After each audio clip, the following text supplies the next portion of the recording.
विद्यार्थी मित्र हो, मागच्या तासिकेला आपण ब्रिटिश सत्तेचा भारतीय समाजावर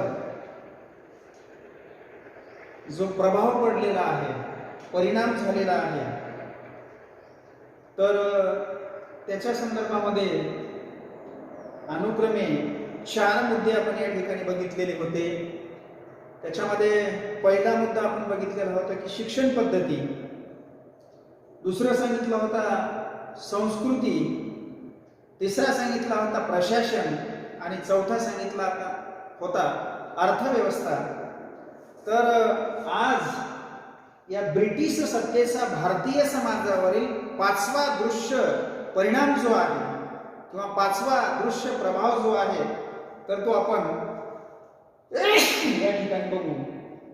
तर त्याच्यामध्ये 5वा जो काही प्रभाव या ब्रिटिश सत्तेचा भारतीय समाजावर पडलेला आहे किंवा 5वा परिणाम या ठिकाणी ब्रिटिश सत्तेचा भारतीय समाजावरील, तो म्हणजे दळणवळण आणि संपर्क.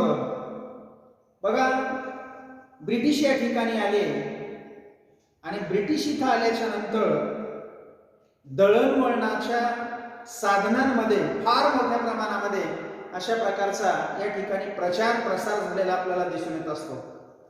किंवा ब्रिटिश इथं आल्याच्या नंतर दळणवळणाच्या जे काही प्रभावी साधनं आहेत तर ती फार मोठ्या प्रमाणामध्ये या ठिकाणी निर्माण झालेली आपल्याला दिसून येत असतात. किंवा त्यांनी दळणवळणाची जी काही साधनं आहेत तर ती नवनवीन अशा प्रकारची या ठिकाणी उपलब्ध करून देण्याचा प्रयत्न केला गेलेला आपल्याला दिसून येत असतो.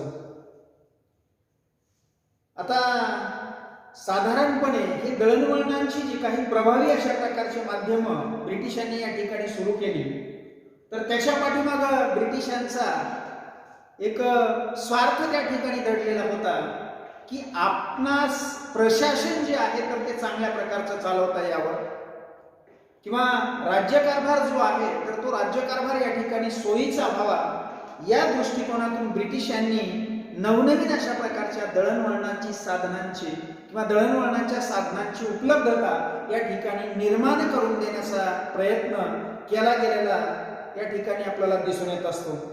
विद्यार्थी मित्र हो, साधारणपणे भारतामध्ये या ठिकाणी रेल्वे जी आहे तर ही रेल्वे 1853 मध्ये ठाणे ते मुंबई अशा प्रकारची, मुंबई ते ठाणे ही जी नवीन म्हणजे सेवा आहे किंवा रेल्वे जी आहे तर 1853 मध्ये ब्रिटिशांनी या ठिकाणी सुरू केलेली आपल्याला दिसून येत असते किंवा त्यांनी सुरू करण्याचा प्रयत्न केलेला आहे. एवढंच नाही तर ब्रिटिशांनी आपल्या प्रशासनाच्या दृष्टिकोनातून दळणवळणाच्या प्रगत साधनांची उपलब्धता या ठिकाणी करून दिली. त्याचप्रमाणे जे काही रस्ते बांधणीचं काम आहे तर ते रस्ते बांधणीचं काम सुद्धा ब्रिटिशांनी फार मोठ्या प्रमाणामध्ये या ठिकाणी केलं गेलेलं आपल्याला दिसून येत असतं किंवा त्यांनी करण्याचा प्रयत्न केलेला आहे. बघा, मी मागच्या या प्रशासन जे काही मुद्दा आहे तर त्या प्रशासनामध्ये मी तुम्हाला सांगितलं होतं की 1861 मध्ये मुंबई उच्च न्यायालयाची स्थापना करण्यात आलेली आहे. 1861 मध्ये. मग 1861 मध्ये उच्च न्यायालयाने दिलेला जो निर्णय आहे तर तो निर्णय एखाद्या पक्षकाराला मान्य नसेल तर त्याच्या विरोधामध्ये त्या ठिकाणी त्या पक्षकाराला किंवा त्या व्यक्तीला इंग्लंडमध्ये जावं लागत होतं. जे काही निकाल आहे तर त्या निकालासाठी किंवा मुंबई हायकोर्टाने दिलेला जो निकाल आहे तर तो एखाद्या पक्षकाराला त्या काळामध्ये मान्य नसेल तर अशा अवस्थेला इंग्लंडमध्ये त्या ठिकाणी जावं लागत होतं. परंतु ब्रिटिश या ठिकाणी आले आणि ब्रिटिशांनी स्वतंत्र न्यायपालिका जी आहे तर त्या न्यायपालिकेची उभारणी करण्याचा प्रयत्न केला. तर तशाच प्रकारे या ठिकाणी या दळणवळणाच्या साधनांमध्ये किंवा संपर्काची जी काही नवनवीन अशा प्रकारची साधनं आहेत तर ती ब्रिटिशांनी या ठिकाणी भारतीयांना निर्माण करून देण्याचा प्रयत्न केलेला आहे, उपलब्ध करून देण्याचा प्रयत्न या ठिकाणी केला गेलेला आपल्याला दिसून येत असतो. तर त्यांनी तारायंत्र असेल, टपाल असेल किंवा तार असेल तर अशा प्रकारच्या अनेक सोयी आणि सुविधा ब्रिटिशांनी फार मोठ्या प्रमाणामध्ये या ठिकाणी आपल्या प्रशासनाच्या दृष्टिकोनातून निर्माण केलेले आपल्याला दिसून येत असतात किंवा केलेले आहेत. एवढंच नाही तर भारताच्या कान्याकोपऱ्यांमध्ये रस्त्यांचं जे काही जाळं आहे तर ते ब्रिटिशांनी या ठिकाणी म्हणजे विणण्याचा प्रयत्न केला. फार मोठ्या प्रमाणामध्ये अशा प्रकारचं जे काही नवनवीन रस्ते आहेत तर त्या रस्त्यांच्या कार्याला किंवा रस्ते बांधणीचं काम फार मोठ्या प्रमाणामध्ये ब्रिटिशांनी या ठिकाणी केलेलं आपल्याला दिसून येत असतं. बघा, ब्रिटिश इथं आल्याच्या नंतर मी तुम्हाला सुरुवातीला सांगितलं होतं की सुरुवातीच्या काळामध्ये व्यापारी म्हणून आले आणि राज्यकर्ते बनले. व्यापारी म्हणून आले आणि राज्यकर्ते बनले अशा प्रकारचं. परंतु हा व्यापार जो आहे तर तो व्यापार करण्यासाठी सुद्धा चांगल्या प्रकारच्या रस्त्यांची अत्यंत आवश्यकता असते. एवढंच नाही तर प्रगत अशा प्रकारच्या दळणवळणाची गरज असते. तर त्याच्यासाठी प्रगत अशा प्रकारच्या दळणवळणाची उपलब्धता या ठिकाणी ब्रिटिशांनी निर्माण करण्याचा प्रयत्न केला. नुसते दळणवळणाची साधनच या ठिकाणी उपलब्ध केली नाही तर भारतभर अशा प्रकारचे पक्के रस्ते जे आहेत तर त्या पक्क्या रस्त्यांचं जाळं विणण्याचं काम ब्रिटिशांनी या ठिकाणी केलेलं आपल्याला दिसून येत असते किंवा केलेलं आहे.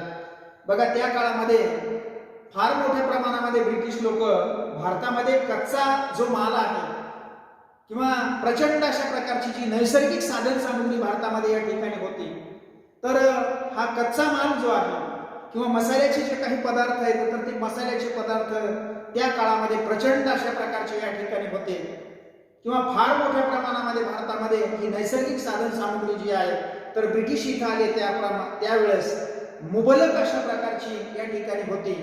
किंवा एक काळ असा होता की ब्रिटिशांच्या अगोदर भारताला सोने की चिडिया म्हणून या ठिकाणी ओळखलं जात होतं. तर प्रचंड अशा प्रकारचं हे सोनं नाणं वगैरे जे आहे तर ते इंग्रजांनी या ठिकाणाहून नेण्याचा प्रयत्न केला. विद्यार्थी मित्र हो, या ठिकाणी नैसर्गिक साधन सामुग्री जी आहे तर ती प्रचंड फार मोठ्या प्रमाणामध्ये भारतामध्ये तिची उपलब्धता या ठिकाणी होती. परंतु त्या नैसर्गिक साधन सामुग्रीवर जे काही प्रक्रिया करायला पाहिजे तर ती प्रक्रिया या ठिकाणी केली जात नव्हती. तर ती प्रक्रिया इंग्लंडमध्ये त्या ठिकाणी केली जात होती. तर या नैसर्गिक साधन सामुग्री ने आणण्यासाठी किंवा प्रक्रिया तयार झालेला जो किंवा प्रक्रिया केलेला जो माल आहे तर तो माल या ठिकाणी भारतामध्ये आणण्यासाठी प्रगत अशा प्रकारच्या दळणवळणाच्या साधनांची उपलब्धता ब्रिटिशांनी या ठिकाणी निर्माण करण्याचा प्रयत्न केला. एवढंच नाही तर 1869 मध्ये ब्रिटिशांनी सुएझ कालवा जो आहे तर तो या ठिकाणी खुला करण्याचा प्रयत्न केला. सुएझ कालवा 1869 मध्ये अशा प्रकारचा या ठिकाणी खुला केल्याच्या नंतर फार मोठ्या प्रमाणामध्ये या ठिकाणचा कच्चा माल जो आहे तर तो इंग्लंडला पोहोचवणं या ठिकाणी इंग्रजांना सहज अशा प्रकारचं शक्य झालेलं आपल्याला दिसून येत असते. आणि म्हणून ही वाहतुकीची साधनं किंवा संपर्काची साधनं त्याच्यामध्ये टपाल असेल, तारायंत्र असेल किंवा पोस्ट ऑफिस असेल तर अशा प्रकारच्या अनेक जे काही दळणवळणाची प्रगत साधनं आहेत तर ती प्रगत साधनं या ठिकाणी ब्रिटिशांनी निर्माण करण्याचा प्रयत्न केला.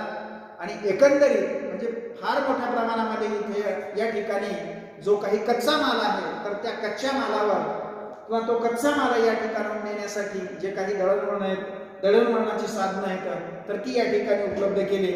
दळणवळणाच्या ह्या साधनांच्या सहाय्याने तो कच्चा माल इंग्लंडमध्ये त्या ठिकाणी नेला जात होता.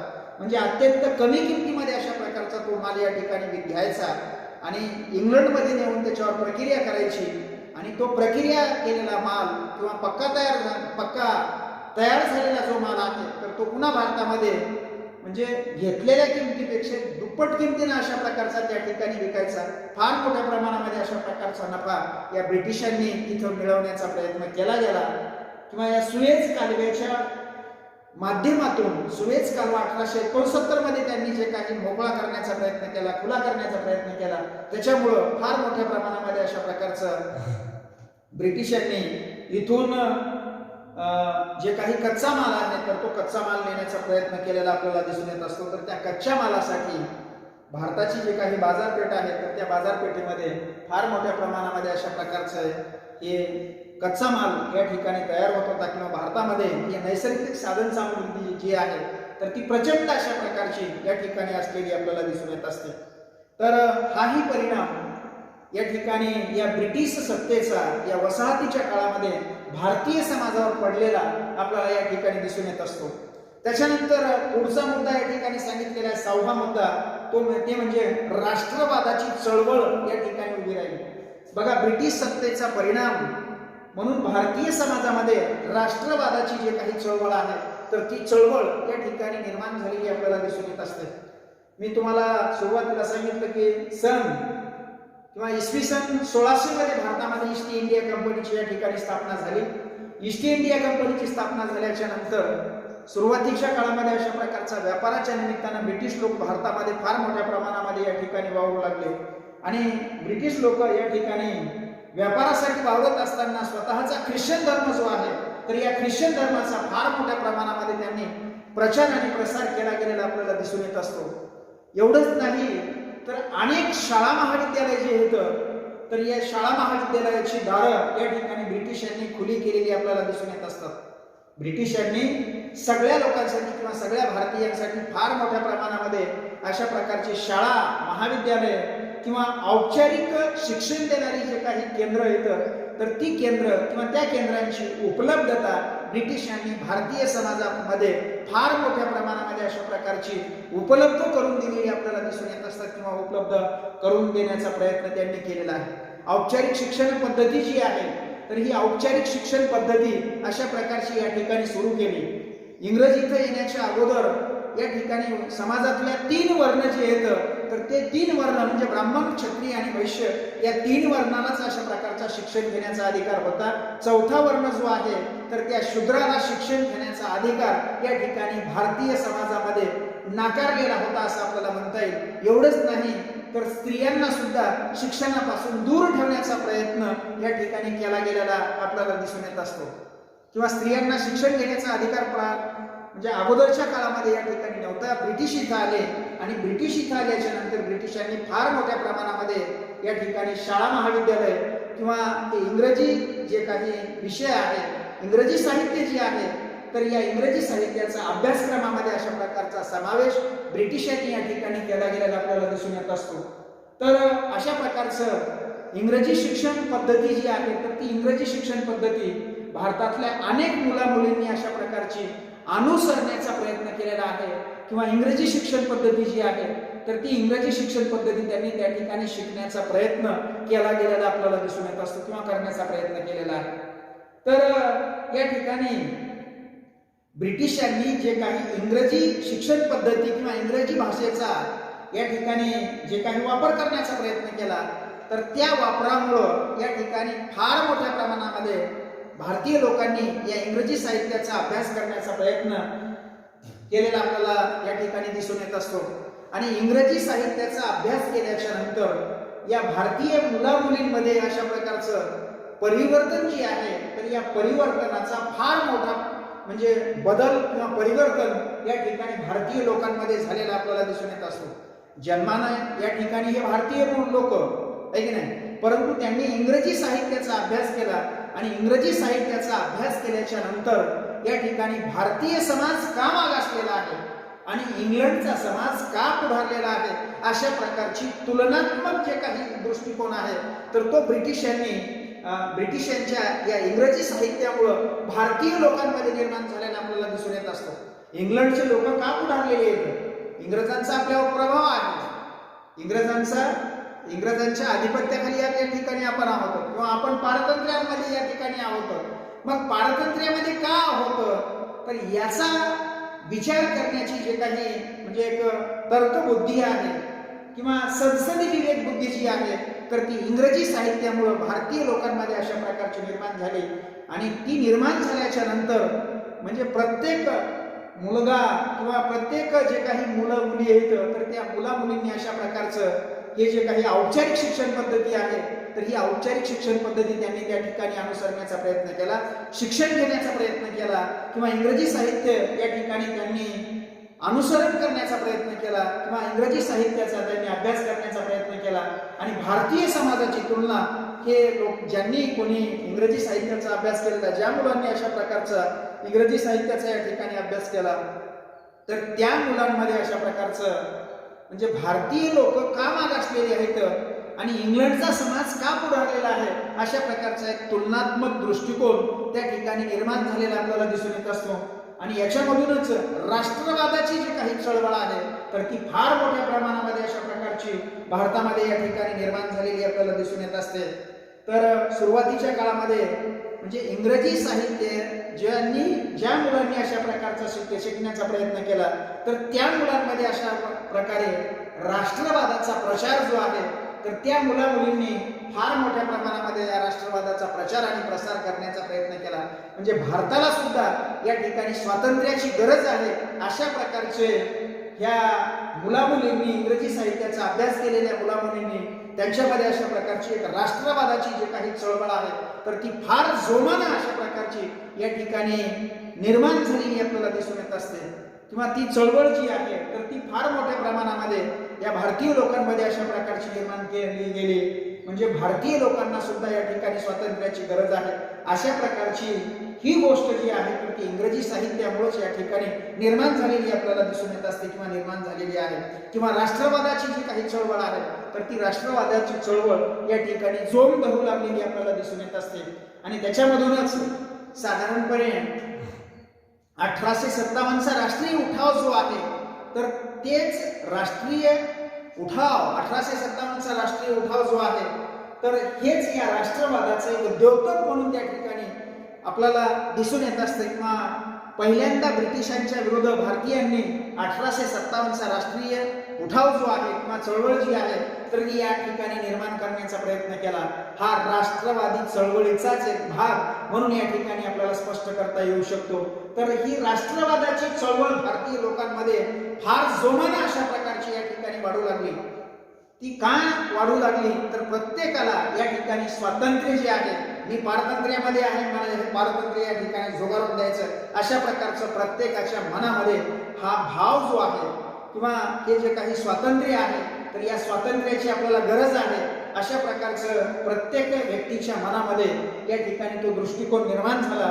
आणि राष्ट्रवादाची जी काही चळवळ आहे तर या राष्ट्रवादाच्या चळवळीला फार मोठ्या प्रमाणामध्ये अशा प्रकारची चालना मिळालेली आपल्याला दिसून येत असते. आणि म्हणूनच या परकीय सत्तेविरोधामध्ये किंवा परकीयांचं जे काही हे आक्रमण आहे, ब्रिटिशांची जे काही सत्ता आहे तर ती ब्रिटिशांची सत्ता आपण या ठिकाणी झुगारून देणं अत्यंत आवश्यक आहे अशा प्रकारचा विचार प्रत्येक भारतीय व्यक्तीमध्ये या ठिकाणी निर्माण झालेला आपल्याला दिसून येत असतो. किंवा प्रत्येकाला हे असंतोष जो आहे तर या असंतोषाची जी काही भावना आहे तर ही असंतोषाची भावना म्हणजे ब्रिटिशांच्या विरोधामध्ये अशा प्रकारची निर्माण झाली. आणि त्याच्यामधूनच 1942 मध्ये चले जाओची घोषणा जी आहे तर महात्मा गांधीजींच्या पुढाकाराने अशा प्रकारची या ठिकाणी घेतलेली आपल्याला दिसून येत असते. किंवा चले जाओ अशा प्रकारची घोषणा महात्मा गांधीजींनी किंवा त्यांच्या सर्व अनुयायांनी या असंतोषाच्या भावनेमुळेच अशा प्रकारची या ठिकाणी निर्माण झालेली आपल्याला दिसून येत असते किंवा निर्माण झालेली आहे. म्हणजे प्रत्येक भारतीय लोकांमध्ये या ठिकाणी फार मोठ्या प्रमाणामध्ये असंतोषाची जे काही भावना आहे तर ती या ठिकाणी या राष्ट्रवादाच्या चळवळीमुळेच अशा प्रकारची निर्माण झालेली आपल्याला दिसून येत असते. आणि भारतीय लोकांना स्वातंत्र्य जे आहे तर त्या स्वातंत्र्याची गरज आहे.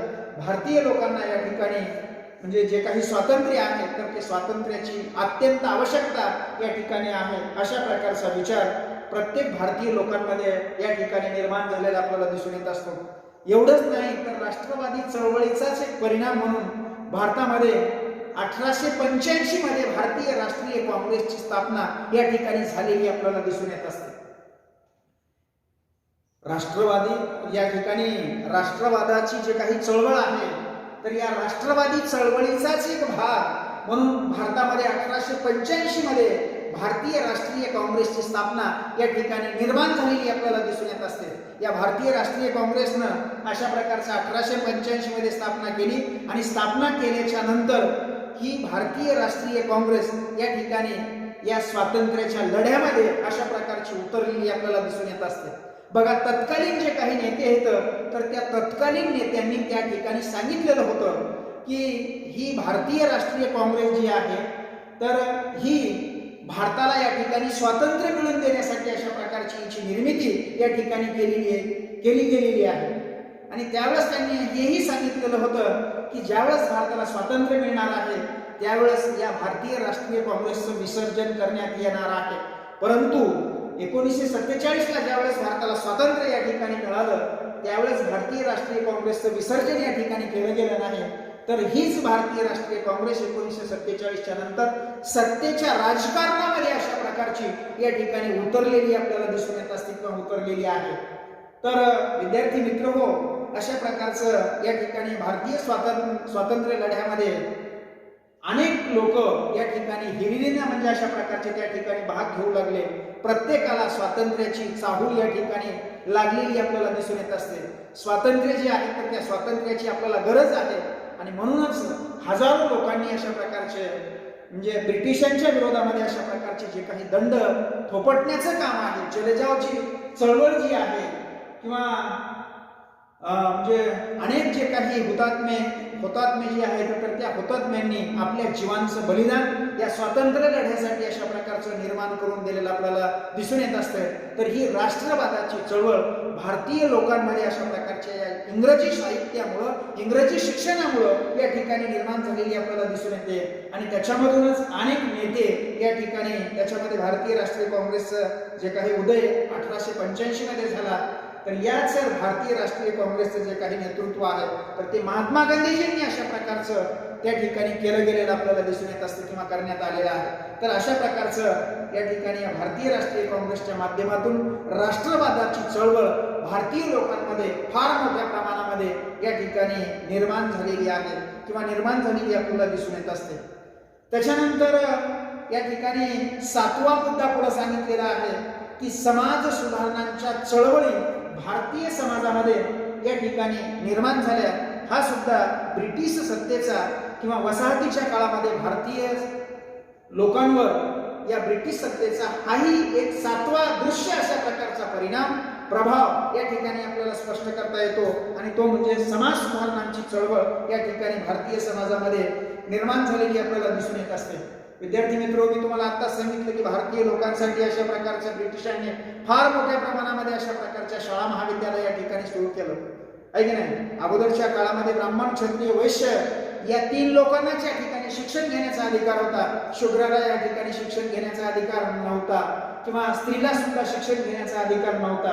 परंतु ब्रिटिश या ठिकाणी आले आणि ब्रिटिशांनी अनेक म्हणजे अशा प्रकारच्या औपचारिक जे काही शिक्षणाची केंद्र आहेत तर ती शिक्षणाची केंद्र या ठिकाणी निर्माण झालेली आपल्याला दिसून येत असतात किंवा निर्माण झाली आणि निर्माण झाल्याच्या नंतर अनेक भारतीय मुलामुलींनी अशा प्रकारच्या या इंग्रजी साहित्याचा अभ्यास या ठिकाणी करण्याचा प्रयत्न केला आणि इंग्रजी साहित्याचा अभ्यास केल्याच्या नंतर निश्चितच समाज सुधारकांची पहिली फळी भारतीय समाजामध्ये या ठिकाणी निर्माण झालेली आपल्याला दिसून येत असते. म्हणजे समाज सुधारणेच्या दृष्टिकोनातून फार मोठ्या प्रमाणामध्ये अशा प्रकारचं कार्य या समाज सुधारकांच्या पहिल्या फळीने अशा प्रकारचं कार्य भारतीय समाजामध्ये या ठिकाणी परिवर्तन घडवून आणण्यासाठी, प्रगती घडवून आणण्यासाठी किंवा सुधारणा घडवून आणण्यासाठी या ठिकाणी निर्माण केलेलं आपल्याला दिसून येत असते.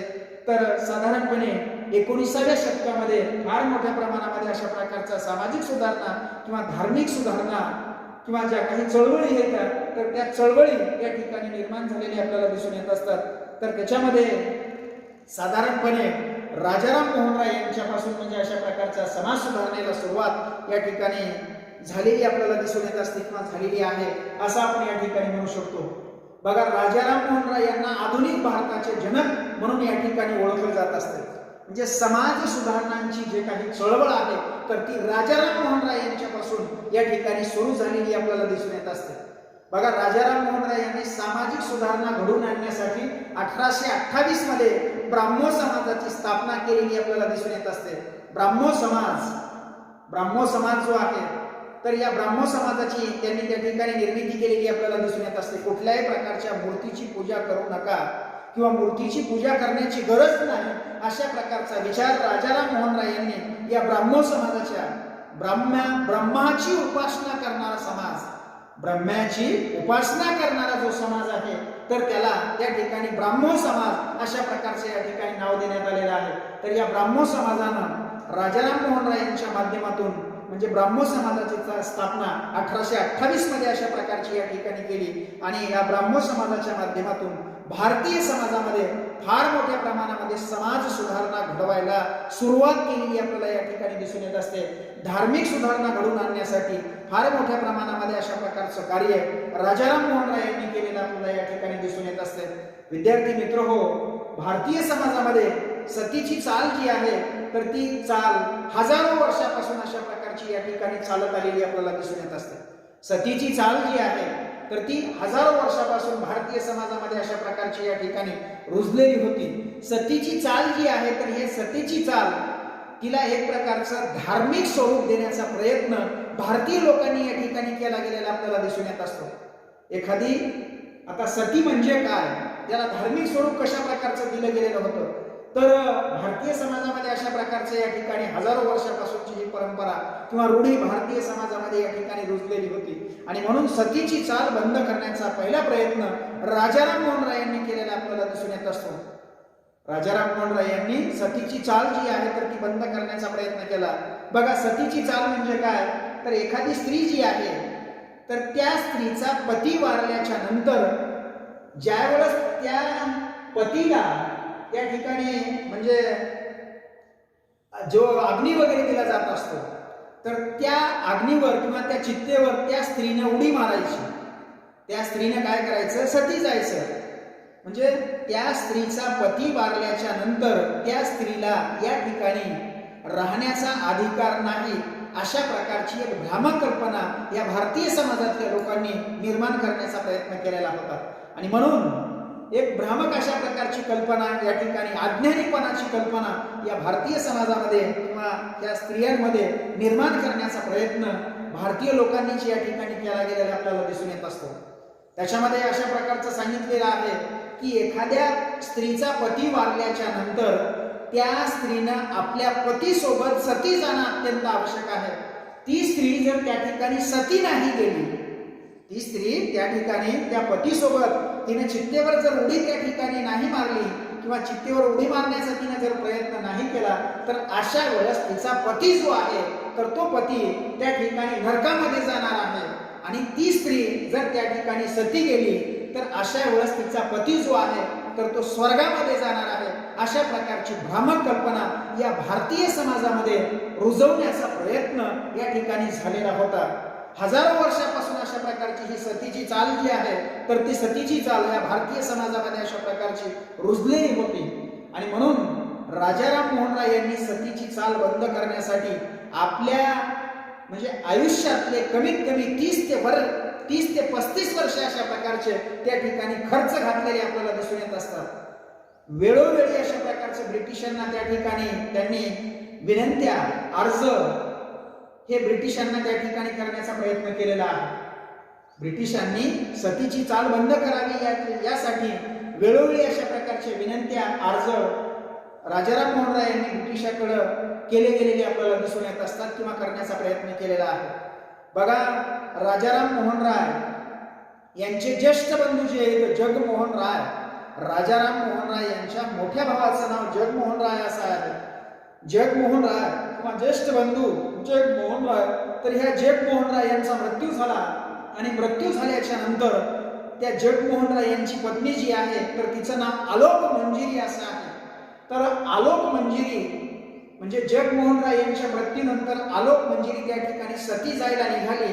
तर त्यावेळेस राजाराम मोहन राय यांनी आपल्या वहिनीला त्या ठिकाणी फार मोठ्या प्रमाणामध्ये अशा प्रकारचा अडवण्याचा प्रयत्न केला. परंतु या समाजातल्या दुष्ट लोकांनी आलोक मंजिरीला एवढं तिच्या म्हणजे अशा प्रकारचं भरवलेलं होतं की तू सती या ठिकाणी जाणं अत्यंत आवश्यक आहे. म्हणजे त्या ठिकाणी आलोक मंजिरी जी आहे तर ती आलोक मंजिरी राजाराम मोहन म्हणजे या ठिकाणी जगमोहन राय यांच्या मृत्यूनंतर अशा प्रकारची सती गेली. आणि सती गेल्याच्या नंतर आपण आपल्या वहिनीला या ठिकाणी वाचू शकलो नाही, अशा प्रकारचा फार मोठा आघात राजाराम मोहन राय यांच्या मनावर या ठिकाणी झाला. आणि काहीही करून सतीची चाल या ठिकाणी बंद करणं अत्यंत आवश्यक आहे, अशा प्रकारचा विचार राजाराम मोहन राय यांनी या ठिकाणी केला गेला. आणि म्हणूनच त्यांच्या या अथक प्रयत्नांना अशा प्रकारचं लॉर्ड विल्यम बेंटिक नावाचे जे काही गव्हर्नर होते तर लॉर्ड विल्यम बेंटिक यांनी 1829 मध्ये अशा प्रकारचा सतीबंदीचा कायदा या ठिकाणी लागू केलेला आपल्याला दिसून येत असतो. आणि म्हणून राजाराम मोहन राय यांना आधुनिक भारताचे जनक किंवा राजाराम मोहन राय यांना राजाराम मोहन राय यांच्या काळापासूनच अशा प्रकारचा भारतीय समाजामध्ये सामाजिक सुधारणा, धार्मिक सुधारणा या ठिकाणी घडायला सुरुवात झालेली होती. म्हणून त्यांना आपण आधुनिक भारताचे जनक असं या ठिकाणी म्हणत असतो. तर अशा प्रकारची ही सामाजिक चळवळ, धार्मिक चळवळ राजाराम मोहन राय यांनी सुरू केलेली आपल्याला दिसून येत असते किंवा केलेली आहे असं आपल्याला या ठिकाणी म्हणता येईल. एवढंच नाही तर स्वामी दयानंद सरस्वती यांनी आर्य समाजाची स्थापना या ठिकाणी 1875 मध्ये 10 एप्रिल 1875 मध्ये स्वामी दयानंद सरस्वती यांनी आर्य समाजाची स्थापना करण्याचा प्रयत्न केला. भारतीय समाजामध्ये ज्या काही धार्मिक सुधारणा आहेत तर त्या धार्मिक सुधारणा आर्य समाजाने या ठिकाणी केल्या गेलेल्या आपल्याला दिसून येत असतात. ही सुद्धा एक सामाजिक सुधारणांची चळवळ म्हणूनच आर्य समाजाची अशा प्रकारची 10 एप्रिल 1875 मध्ये स्वामी दयानंद सरस्वती यांनी आर्य समाजाच्या माध्यमातून भारतीय समाजामध्ये जे काही वैदिक सुधारणा आहेत तर त्या वैदिक सुधारणा करण्याचा प्रयत्न केला. किंवा स्वामी दयानंद सरस्वती यांनी वेदाला प्रामाण्य अशा प्रकारचे या ठिकाणी मानण्याचा प्रयत्न केला. हिंदू धर्मामध्ये जे काही वेद आहेत ते 4 वेद, यजुर्वेद, सामवेद, अथर्ववेद आणि ऋग्वेद किंवा ऋग्वेद, यजुर्वेद, सामवेद आणि अथर्ववेद अशा प्रकारचे हे 4 वेद आहेत. Veda go back to the Vedas अशा प्रकारचा त्यांनी ग्रंथ या ठिकाणी लिहिण्याचा प्रयत्न केलेला आहे. भारतीय समाजामध्ये ज्या काही धार्मिक सुधारणा आहेत तर या आर्य समाजाने अशा प्रकारच्या या ठिकाणी केल्या गेलेल्या आपल्याला दिसून येत असतात किंवा करण्याचा प्रयत्न केलेला आहे. भारतभर अशा प्रकारच्या ज्या काही धार्मिक सुधारणा आहेत किंवा भारतीय लोकांना वेदाकडे नेण्याचा जे काही प्रयत्न आहे तर तो स्वामी दयानंद सरस्वती यांनी या ठिकाणी केला गेलेला आपल्याला दिसून येत असतो किंवा त्यांनी तशा प्रकारचा प्रयत्न या ठिकाणी केलेला आहे असं आपल्याला म्हणता येईल. किंवा वेद जे आहेत तर या वेदाला प्रामाण्य अशा प्रकारचं त्यांनी त्या ठिकाणी मांडण्याचा प्रयत्न केलेला आहे. जे काही वेद जे आहेत किंवा वेद असतील, उपनिषद असतील तर या वेदाला मान्यता देण्याचं काम किंवा भारतभर अशा प्रकारच्या या वेदांचा प्रचार आणि प्रसार अशा प्रकारचा स्वामी दयानंद सरस्वती यांनी या आर्य समाजाच्या माध्यमातून या ठिकाणी केला गेला. म्हणजेच भारतीय समाजामध्ये सामाजिक सुधारणांची किंवा धार्मिक सुधारणांची जी काही चळवळ आहे तर ती चळवळ पुढे नेण्याचं काम या ठिकाणच्या आर्य समाजाने सुद्धा केलं गेलेलं आपल्याला या ठिकाणी दिसून येत असते किंवा करण्याचा प्रयत्न केलेला आहे. त्याच्यानंतर भारतीय समाजामध्ये प्रार्थना समाज जो आहे तर या प्रार्थना समाजाची जे काही स्थापना आहे तर आत्माराम पांडुरंग तरखडकर यांनी या ठिकाणी केलेली आपल्याला दिसून येत असते. प्रार्थना समाजाच्या माध्यमातून आत्माराम पांडुरंग तरखडकर यांनी भारतीय समाजामध्ये फार मोठ्या प्रमाणामध्ये अशा प्रकारच्या सुधारणा ज्या आहेत किंवा सामाजिक सुधारणांची ही चळवळ पुढे नेण्याचं काम या ठिकाणी तरखडकर यांनी केलेली आपल्याला दिसून येत असते किंवा केली गेलेली आहे. एवढंच नाही तर विद्यार्थी मित्र 24 सप्टेंबर 1873 मध्ये सत्यशोधक समाजाची स्थापना महात्मा ज्योतिराव फुले यांनी केलेली आपल्याला या ठिकाणी दिसून येत असते. सत्याचा शोध घेणारा समाज.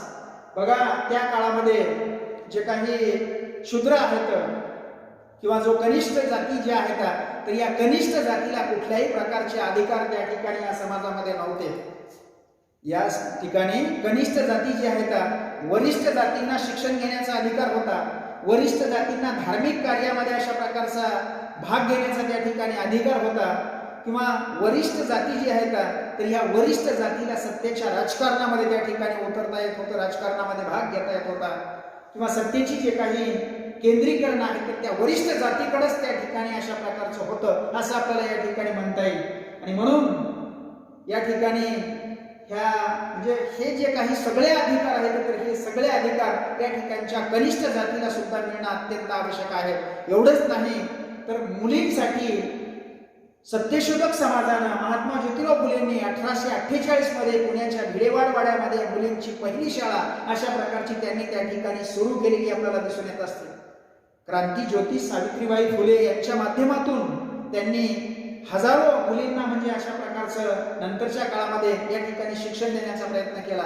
नाहीतर एक काळ असा होता की त्या काळामध्ये कुठल्याही प्रकारचं मुलींनी या ठिकाणी शिक्षण घेऊ नये. मुलींनी शिक्षण घेणं म्हणजे काहीतरी एखाद्या वेड्याच्या हातामध्ये जळकण लाकूड दिल्याच्या नंतर त्या ठिकाणी तो वेडा कशाला आग लावण्याचा प्रयत्न करणार आहे. एखाद्या वेड्याच्या हातामध्ये जळकण लाकूड दिल्याच्या नंतर त्या ठिकाणी तो वेडा कशाला आग लावण्याचा प्रयत्न करणार आहे असं या ठिकाणी सांगता येत नाही. तशा प्रकारची एखादी म्हणजे स्त्री जी आहे तर ती स्त्री त्या ठिकाणी शिकली, सुशिक्षित जर झाली तर या ठिकाणी समाजामध्ये अशा प्रकारचा अनाचार घडू शकतो, अशा प्रकारचा विचार तत्कालीन समाज व्यवस्थेमध्ये त्या ठिकाणी होता असं आपल्याला म्हणता येईल. तर हे मोडून काढण्याचं काम महात्मा ज्योतिराव फुलेंनी अशा प्रकारचं या ठिकाणी केलेलं आपल्याला दिसून येत असतं. म्हणूनच त्यांनी म्हणजे विद्येविना मती गेली, मती विना नीती गेली, नीती विना गती गेली, गती विना वित्त गेले, वित्ता विना शूद्र खचले, इतके अनर्थ एका अविद्येने केले. विद्येविना मती गेली, मती विना नीती गेली, नीती विना गती गेली, गती विना वित्त गेले, वित्ता विना शूद्र खचले, इतके अनर्थ एका अविद्येने केले. म्हणून साधारणपणे 1873 मध्ये अशा प्रकारचे 24 सप्टेंबर 1873 मध्ये सत्यशोधक समाजाची स्थापना करण्याचा प्रयत्न महात्मा ज्योतिराव फुलेंनी या ठिकाणी केलेला आपल्याला दिसून येत असतो. म्हणजे ईश्वराची सर्वश्रेष्ठ अशा प्रकारच्या ईश्वराची भक्ती करण्याचा अधिकार प्रत्येकाला या ठिकाणी आहे. आणि म्हणून ईश्वर साक्षी भक्ती करण्याचा जे काही अधिकार आहे तर तो अधिकार म्हणजे कुठल्याही प्रकारच्या त्या परमेश्वराकडं किंवा ईश्वर साक्षी जे काही भक्ती आहे तर ती भक्ती या ठिकाणी प्रत्येकाला करता येण्याचा अधिकार आहे. मग ती भक्ती करण्यासाठी कुठल्याही प्रकारच्या भट दलालांची या ठिकाणी आवश्यकता नाही. अशा प्रकारचे विचार या ठिकाणी महात्मा ज्योतिराव फुलेंनी सत्यशोधक समाजाच्या माध्यमातून या ठिकाणी मांडलेले आपल्याला दिसून येत असतात किंवा मांडण्याचा प्रयत्न केलेला आहे. सत्यशोधक समाज, सत्याचा शोध घेणारा समाज. तर अशा प्रकारच्या सामाजिक सुधारणा ज्या आहेत तर या सामाजिक सुधारणांची चळवळ भारतीय समाजामध्ये अशा प्रकारची या ठिकाणी निर्माण झालेली आपल्याला दिसून येत असते. एवढंच नाही तर हरिजन सेवक संघ जो आहे तर महात्मा गांधीजींनी या सेवक संघाची स्थापना या ठिकाणी करण्याचा प्रयत्न केला. त्याचप्रमाणे थिओसॉफिकल सोसायटी जी आहे तर ती आणि बेझंट यांनी म्हणजे अशा प्रकारचं भारतीय समाजामध्ये निर्माण करण्याचा प्रयत्न केला गेलेला आपल्याला दिसून येत असतो. तर अशा प्रकारच्या अनेक सामाजिक सुधारणा चळवळी जी आहेत तर ह्या सामाजिक सुधारणा चळवळी त्याच्यामध्ये ब्राह्मण समाजाच्या माध्यमातून, आर्य समाजाच्या माध्यमातून, सत्यशोधक समाजाच्या माध्यमातून किंवा हरिजन सेवक संघाच्या माध्यमातून फार मोठ्या प्रमाणामध्ये अशा प्रकारच्या ह्या सामाजिक सुधारणा चळवळीचा पाया म्हणजे अशा प्रकारच्या अनेक समाज सुधारकांनी या ठिकाणी घातलेला आपल्याला दिसून येत असतो किंवा त्यांनी अशा प्रकारची समाजामध्ये या सगळ्या सुधारणा म्हणजे सामाजिक सुधारणा या ठिकाणी झाली पाहिजे, त्याचप्रमाणे धार्मिक सुधारणा होणं अत्यंत आवश्यक आहे.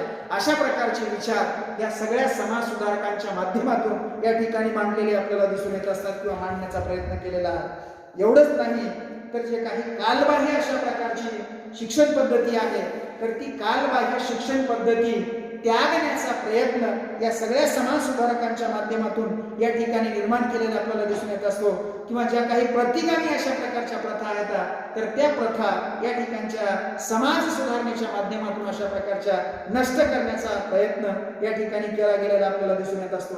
एवढंच नाही तर जे काही वैदिक परंपरा आहेत तर या वैदिक परंपरेचं पुनरुज्जीवन करण्याचं काम आर्य समाजाच्या माध्यमातून या ठिकाणी स्वामी दयानंद सरस्वती यांनी केलेलं आपल्याला दिसून येत असते. तर अशा प्रकारच्या समाज सुधारणांची जी काही चळवळ आहे तर ही चळवळ ब्रिटिश सत्तेचा भारतीय समाजावरील फार मोठा प्रभाव म्हणून या ठिकाणी या समाज सुधारणांची चळवळ भारतीय समाजामध्ये निर्माण झाली. या सगळ्या समाज सुधारकांनी म्हणजे अशा प्रकारचा इंग्रजी साहित्याचा अभ्यास केला आणि इंग्रजी साहित्याचा अभ्यास केल्याच्या नंतर भारतीय समाज का मागासलेला आहे आणि इंग्लंडचा समाज का पुढारलेला आहे अशा प्रकारची एक तुलनात्मक अभ्यास करण्याची पद्धती या भारतीय लोकांमध्ये, भारतीय समाज सुधारकांमध्ये या ठिकाणी निर्माण झालेली आपल्याला दिसून येत असते किंवा निर्माण झालेली आहे. तर समाज सुधारणांची चळवळ भारतीय समाजामध्ये अशा प्रकारची या ठिकाणी निर्माण झाली.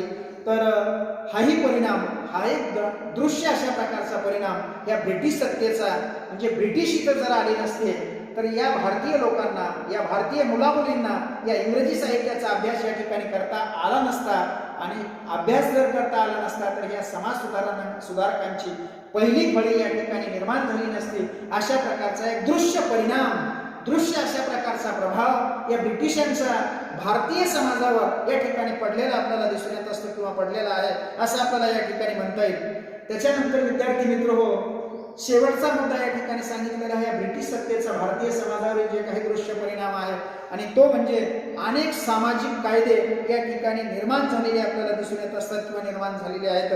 तर त्याच्यामध्ये ह्या कायद्यांमुळं सामाजिक न्याय, किंवा मी तुम्हाला याच्या अगोदर सांगितलं की 1789 मध्ये फ्रेंच राज्यक्रांती झाली. 1789 मध्ये फ्रेंच राज्यक्रांती झाली आणि या फ्रेंच राज्यक्रांतीने जगाला 4 या ठिकाणी देणग्या दिलेल्या आपल्याला दिसून येत असतात. स्वातंत्र्य, समता, बंधुता, न्याय अशा प्रकारच्या ह्या 4 देणग्या या जगाला फ्रेंचांनी या ठिकाणी दिलेल्या आपल्याला दिसून येत असतात. तर साधारणपणे या ठिकाणी जर आपण बघितलं तर भारतीय समाज सुधारकांच्या दृष्टीने किंवा भारतीय समाज सुधारकांनी भारतीय समाजामध्ये अनेक ज्या काही सामाजिक प्रथा परंपरा आहेत तर त्या सामाजिक प्रथा परंपरा नष्ट करण्यासाठी, ज्या काही प्रतिगामी अशा प्रकारच्या प्रथा होत्या तर त्या नष्ट करण्यासाठी भारतीय समाजामध्ये अनेक अशा प्रकारचे कायदे या ठिकाणी केले गेलेले आपल्याला दिसून येत असतात. बघा, भारतीय समाजामध्ये दुर्बल जे काही घटक आहेत तर या दुर्बल घटकांना संरक्षण देण्याच्या दृष्टिकोनातून भारतीय समाजामध्ये अनेक अशा प्रकारचे कायदे या ठिकाणी निर्माण झालेले आपल्याला दिसून येत असतात. तर या अनेक कायद्यांमुळं किंवा जे काही अनेक कायदे भारतीय समाजामध्ये अशा प्रकारचे या ठिकाणी निर्माण झाले तर या कायद्यानं भारतामध्ये असणाऱ्या ज्या काही वाईट प्रथा परंपरा होत्या किंवा हजारो वर्षापासूनच्या ज्या काही प्रथा परंपरा होत्या तर त्या प्रथा परंपरेला तिलांजली देण्याचं काम या समाज सुधारकांच्या अनेक कायद्यांनी या ठिकाणी केलं गेलेलं आपल्याला दिसून येत असते किंवा करण्यात आलेलं आहे. किंवा अनेक अशा प्रकारचे जे काही कायदे आहेत तर त्या कायद्यामुळं भारतीय लोकांना, भारतीय समाज सुधारकांना ब्रिटिशांवर अशा प्रकारचं दडपण या ठिकाणी सहज या ठिकाणी आणता येऊ लागलेलं आपल्याला दिसून येत असते किंवा आणता आलेला आहे. आणि म्हणून अन्यायाला वाचा फोडण्याचं काम या समाज सुधारकांच्या कायद्यांनी या ठिकाणी केलेलं आपल्याला दिसून येत असते. किंवा जी काही दडपशाहीची पद्धती भारतीय समाजामध्ये होती तर ही दडपशाहीची पद्धती, जे काही भारतीय लोकांचं या ठिकाणी शोषण होत होतं तर या शोषणाला एक प्रकारचा विरोध करण्याचं काम या सामाजिक कायद्याच्या माध्यमातून या ठिकाणी झालेलं आपल्याला दिसून येत असते किंवा झालेलं आहे. तर विद्यार्थी मित्र, अनेक अशा प्रकारचे भारतीय समाजामध्ये हे कायदे, त्याच्यामध्ये 1829 मध्ये मी तुम्हाला आता सांगितलं की सती प्रतिबंधक जो काही कायदा आहे तर तो कायदा या ठिकाणी होता. मागच्या हजारो वर्षापासून अशा प्रकारचा या ठिकाणी सतीबंदीचा जो काही कायदा आहे तर तो कायदा म्हणजे अशा प्रकारचा या ठिकाणी केला गेलेला नव्हता. आणि हजारो म्हणजे अशा प्रकारच्या स्त्रिया, लाखो स्त्रिया या ठिकाणी आपल्या पतीच्या मृत्यूनंतर त्याच्या पतीच्या चित्तेवर त्यांनी उडी मारण्याचा प्रयत्न केला. म्हणजे स्वतःच जे काही जीवन आहे तर ते जीवन त्या ठिकाणी संपवण्याचा प्रयत्न केला. परंतु 1829 मध्ये अशा प्रकारचं लॉर्ड विल्यम बेंटिक नावाचे इंग्रज गव्हर्नर जे आहेत तर त्या लॉर्ड विल्यम बेंटिकनं सतीबंदीचा कायदा या ठिकाणी भारतीयांसाठी अशा प्रकारचा लागू केलेला आपल्याला दिसून येत असतो. मी तुम्हाला आता सांगितलं की राजाराम मोहन राय यांनी या ठिकाणी आपल्या आयुष्यामधले कमीत कमी 30 ते 35 वर्षे अशा प्रकारचं सतीची चाल बंद करण्यासाठी या ठिकाणी म्हणजे अशा प्रकारचे 30 ते 35 वर्ष सतीची जी काही चाल आहे तर ती बंद करण्याच्या कार्यासाठी अशा प्रकारचे खर्ची घातलेले आपल्याला या ठिकाणी दिसून येत असतात. आणि शेवटी त्यांच्या कार्याला त्या ठिकाणी यश प्राप्त झालेलं आहे. आणि 1829 मध्ये अशा प्रकारचा सतीबंदीचा कायदा या ठिकाणी भारतीय समाजामध्ये लागू झालेला आपल्याला दिसून येत असतो. एवढंच नाही तर 1929 मध्ये बालविवाह विरोधी कायदा सुद्धा या ठिकाणी लागू झालेला आपल्याला दिसून येत असतो. बघा, 1929च्या अगोदर भारतीय समाजामध्ये फार मोठ्या प्रमाणामध्ये अशा प्रकारचे बालविवाह या ठिकाणी होत होते. भारतीय समाजामध्ये बालविवाहाची जी काही प्रथा आहे तर ती प्रथा परंपरा हजारो वर्षापासून अशा प्रकारची या ठिकाणी चालत आलेली होती. तर ती प्रथा परंपरा बघा, बालविवाह पद्धती जी आहे, बालविवाह म्हणजे मुलगा किंवा मुलगी वयाच्या 5-6 वर्षाची झाल्याच्या नंतरच त्या ठिकाणी विवाह लावून देण्याची पद्धती या ठिकाणी भारतीय समाजामध्ये होती. कधी कधी पाळण्याला बाशिंग मारण्याची पद्धती या भारतीय समाजामध्ये अशा प्रकारची निर्माण झालेली होती. आणि म्हणून बालविवाह पद्धती जी आहे तर ही बालविवाह पद्धती म्हणजे शासनानं जे काही वयाचं आट घालून दिलेली आहे तर त्या शासनानं वयाची आट घालून दिली. सध्याच्या काळामध्ये जर आपण या ठिकाणी बघितलं तर मुलीच्या विवाहाचं वय 18 वर्ष आणि मुलाच्या विवाहाचं वय अशा प्रकारचे 21 वर्ष. 18 आणि 21 या वर्षानंतर होणारे जे काही विवाह आहेत तर त्या विवाहाला आपण प्रौढ विवाह असं या ठिकाणी म्हणत असतो. मुलीच्या विवाहाचं वय 18 वर्ष आणि मुलाच्या विवाहाचं वय 21 वर्ष. 18 आणि 21 वर्षानंतर होणारे जे काही विवाह आहेत तर त्याला आपण प्रौढ विवाह असं या ठिकाणी म्हणत असतो. परंतु 18 आणि 21च्या आत होणारे जे काही विवाह आहेत तर त्याला बालविवाह असं या ठिकाणी म्हटलं जात होतं.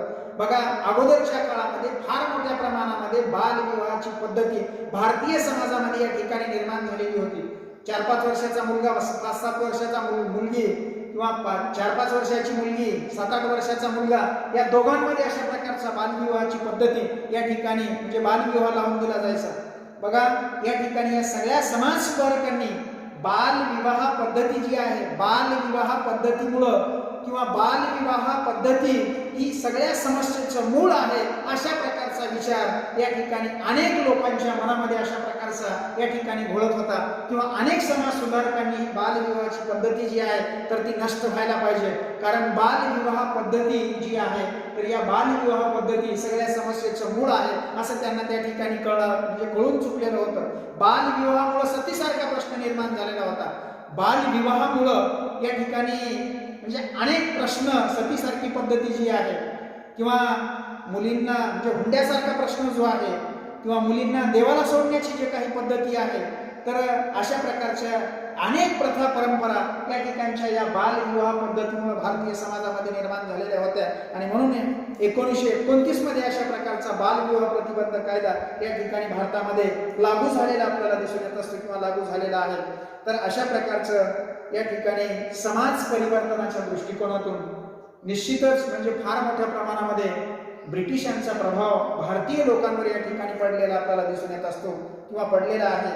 एवढंच नाही तर 1856 मध्ये विधवा पुनर्विवाहाला सुद्धा चालना मिळालेली आपल्याला दिसून येत असते किंवा विधवा पुनर्विवाहाचा जो काही कायदा आहे तर तो 1856 मध्ये या ठिकाणी निर्माण झालेला आपल्याला दिसून येत असतो. 1856च्या कायद्याच्या अगोदर एखाद्या विधवा स्त्री जी आहे, एखाद्या स्त्रीचा पती वारल्याच्या नंतर त्या स्त्रीला दुसरा विवाह करता येत नाही. कारण भारतीय समाजामध्ये या ठिकाणी असं म्हटलं जात होतं की कन्या एकदाच दान दिली जाते. भारतीय समाजामध्ये अशा प्रकारचं या ठिकाणी म्हटलं जात होतं की कन्या एकदाच दान दिली जात असते, कन्या दोनदा दान देता येत नाही असं भारतीय समाजामधले या ठिकाणी हजारो वर्षापासूनची अशा प्रकारची परंपरा या ठिकाणी होती. परंतु 1856 मध्ये अशा प्रकारच्या विधवा पुनर्विवाहाचा जो कायदा आहे तर तो विधवा पुनर्विवाहाचा कायदा या ठिकाणी लागू झाला. बघा, महर्षी धोंडो केशव कर्वे यांनी विधवांचा पुनर्विवाहाला चालना देण्याचं काम फार मोठ्या प्रमाणामध्ये या ठिकाणी केलं गेलेलं आपल्याला दिसून येत असतं. बघा, महर्षी धोंडो केशव कर्वे यांची पहिली पत्नी त्या ठिकाणी वारली आणि पहिली पत्नी वारल्याच्या नंतर त्यांनी आपला दुसरा जे काही पुनर्विवाह आहे तर तो एका विधवेशी त्या ठिकाणी केला. म्हणजे अनेक जे काही समाज सुधारक आहेत तर त्या समाज सुधारकांनी स्वतःच्या घरापासून अशा प्रकारची सुधारणा करायला या ठिकाणी किंवा सुधारायला सुरुवात केली गेलेली आपल्याला या ठिकाणी दिसून येत असते. तर त्याच्यामध्ये महर्षी धोंडो केशव कर्वे यांनी स्वतः एका विधवेशी म्हणजे आपलं आयुष्य जे आहे तर त्यांनी त्या ठिकाणी म्हणजे विधवांचा पुनर्विवाह या ठिकाणी व्हायला पाहिजे किंवा स्त्रियांचे जे काही प्रश्न आहेत तर त्या स्त्रियांचे प्रश्न सोडवण्याचा प्रयत्न अहोरात्र अशा प्रकारचे त्यांनी आपलं आयुष्य जे आहे तर ते म्हणजे खर्ची घातलेले या ठिकाणी दिसून येत असते. म्हणजे स्वतःच्या घरापासून अशा प्रकारची सुधारणा जी आहे तर ती त्यांनी या ठिकाणी केली गेलेली आपल्याला दिसून येत असते. तर विद्यार्थी मित्र हो, एकंदरीत म्हणजे अशा प्रकारचे हे सगळे मुद्दे जे आहेत तर हे सगळे मुद्दे या वसाहतकालीन भारताच्या संदर्भामध्ये या ठिकाणी किंवा वसाहतीच्या काळामध्ये किंवा ब्रिटिशांचं ज्यावेळेस आपल्यावर या ठिकाणी राज्य होतं तर या ब्रिटिशांच्या राज्याचा परिणाम भारतीय समाजावर या ठिकाणी या 8 मुद्द्यांच्या माध्यमातून या ठिकाणी पडला जातो असं आपल्याला या ठिकाणी म्हणता येईल. तर अशा प्रकारे हा वसाहतकालीन भारत या ठिकाणी होता असं आपण या ठिकाणी म्हणू शकतो किंवा स्पष्ट करता येऊ शकते. तर इथं आपण थांबू. बाकीचा जे काही भाग आहे तर तो भाग या ठिकाणी नंतर बघू.